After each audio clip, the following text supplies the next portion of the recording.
দর্শক, এনসিপি সমাবেশকে কেন্দ্র করে জড়ো হচ্ছেন নেতাকর্মীরা। দর্শক, এই মুহূর্তে রয়েছে কেন্দ্রীয় শহীদ মিনারে। গত বছর আজকের এই দিনে স্বৈরাচার সরকার শেখ হাসিনার পতনের এক দফা দাবি ঘোষণা করেছিলেন এই কেন্দ্রীয় শহীদ মিনার থেকে। এই দিনটাকে স্মরণ করে রাখার জন্য আজকে জাতীয় নাগরিক পার্টির উদ্যোগে সমাবেশ অনুষ্ঠিত হবে। দর্শক, এই মুহূর্তে দেখছেন যে জাতীয় নাগরিক পার্টির নেতাকর্মীরা খণ্ড খণ্ড মিছিল নিয়ে তারা কিন্তু এই কেন্দ্রীয় শহীদ মিনারে প্রবেশ করছেন।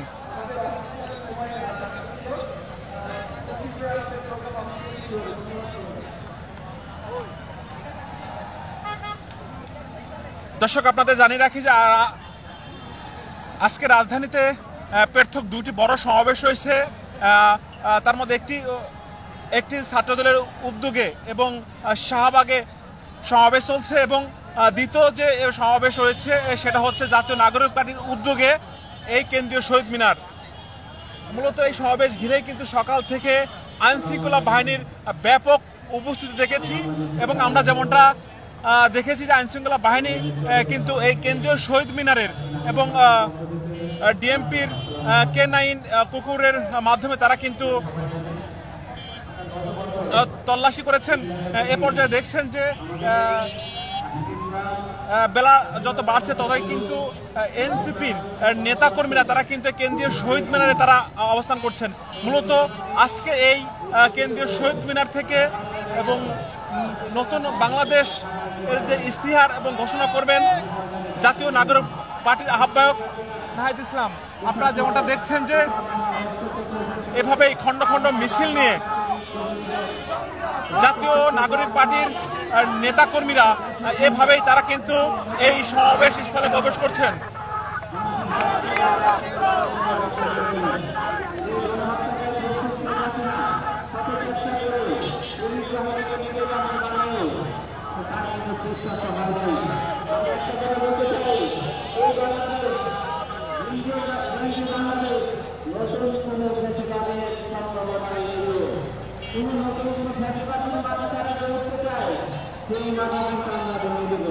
দর্শক, গত বছর এই কেন্দ্রীয় শহীদ মিনার থেকেই শেখ হাসিনা সরকারের পতনে যে এক দফা দাবি ঐতিহাসিক এই শহীদ মিনার থেকে ঘোষণা করেছিলেন। মূলত এই দিনটাকে স্মরণ করে রাখার জন্য আজকে এই সমাবেশে উপস্থিত হচ্ছেন নেতাকর্মীরা। আজকে এই সমাবেশ থেকে বক্তব্য রাখবেন নাহিদ ইসলাম, সাজিদ আলম, হাসনাত আব্দুল্লাহ, এবং তারা মূলত আজকের নতুন বাংলাদেশের যে ইস্তিহার রয়েছে সেই ইস্তিহার ঘোষণা করবেন।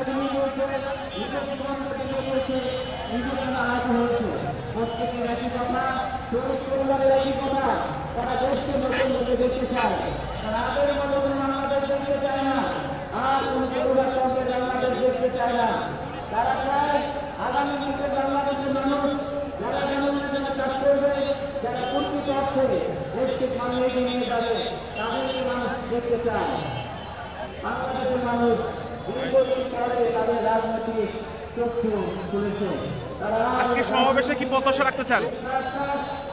ধন্যবাদ আপনাকে। আপনারা জেনেছেন যে 16 বছরের একটা ফেসিজমের অধ্যায় এই ছাত্র জনতার অভ্যুত্থানের হাত ধরে শেষ হয়েছে। আজকে আমাদের পূর্ব ঘোষিত এনসিপির কর্ণধার নাহিদ ইসলাম ভাই গতকাল কি ঘোষণা করেছেন, আজকের আমাদের যেই নতুন বাংলাদেশ বিনির্মাণ হবে সেই ইস্তেহার ঘোষণা করা হবে। সেই ক্ষেত্রে আমরা প্রত্যাশা রাখি পুরাতন যেই অবকাঠামো, প্রত্যেকটা অবকাঠামো ভেঙে দিয়ে নতুন সংস্কার করে বাংলাদেশ যেন খুব সুশৃঙ্খল একটা বাংলাদেশ প্রতিষ্ঠা হয়।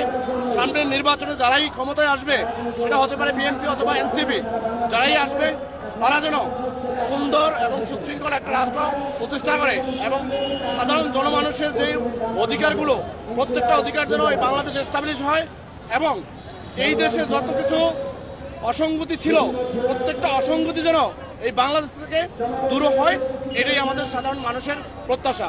আপনারা জেনেছেন যে পুরাতন যে কাঠামো সেটার মধ্যে আমাদেরকে এক ধরনের প্রত্যাশা করে রাখা হয়েছিল। এই দেশের মানুষ মুক্তিচেতা মানুষ, এই দেশে দেখবেন যে সচ্ছল দেশ এই দেশে আবার হোক। আমরা আমাদের নাহিদ ইসলাম অর্থাৎ এনসিপির যারা নেতৃবৃন্দ আছেন তাদের কাছে একটাই প্রত্যাশা, আমরা যে নতুন বাংলাদেশ চাই সেই নতুন বাংলাদেশ এই জন্য এস্টাবলিশ করা হয়। এই দেশে সাধারণ মানুষ, রিক্সাওয়ালা মানুষ, খেটে খাওয়া মানুষ, দিন মজুর যারা, তারা যেই বাংলাদেশ চায় এই বাংলাদেশ এই দেশে প্রতিষ্ঠিত হোক, আমাদের এটাই চাওয়া। এই সমাবেশে কেমন লোক সমাগম হতে পারে বলে ভাবছেন? আপনি একজন সাংবাদিক শুভাকাঙ্ক্ষী বন্ধু ভাই, আপনি অবশ্য দেখেছেন, আপনার ক্যামেরা ঘুরালেই বুঝতে পারবেন যে এখানে আমার মনে হচ্ছে জমায়েতটা লক্ষাধিকের উপরে হবে।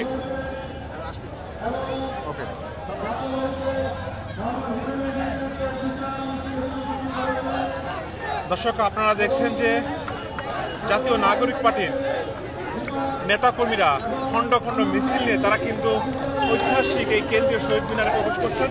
মূলত আজকের এই শহীদ মিনার থেকে নতুন বাংলাদেশের রূপরেখা ঘোষণা করবেন জাতীয় নাগরিক পার্টির আহ্বায়ক নাহিদ ইসলাম।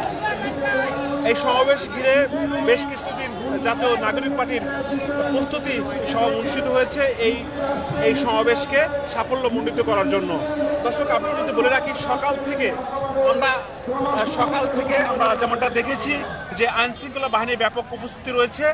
তারা যেমনটা বলছে, সামাজিক যোগাযোগ মাধ্যমে অনেকেই এই সমাবেশ ঘিরে গুজব ছড়িয়েছেন যে এই সমাবেশ ঘিরে বিশৃঙ্খলা তৈরি হতে পারে, কিন্তু তাদের ধারাবাহিকতা আইনশৃঙ্খলা বাহিনী তারা ডিএমপির K9 কুকুরের মাধ্যমে তারা কিন্তু এই কেন্দ্রীয় শহীদ মিনারের চারপাশে তারা কিন্তু তল্লাশি করেছেন। দর্শক, আপনারা যেমনটা দেখছেন যে এভাবেই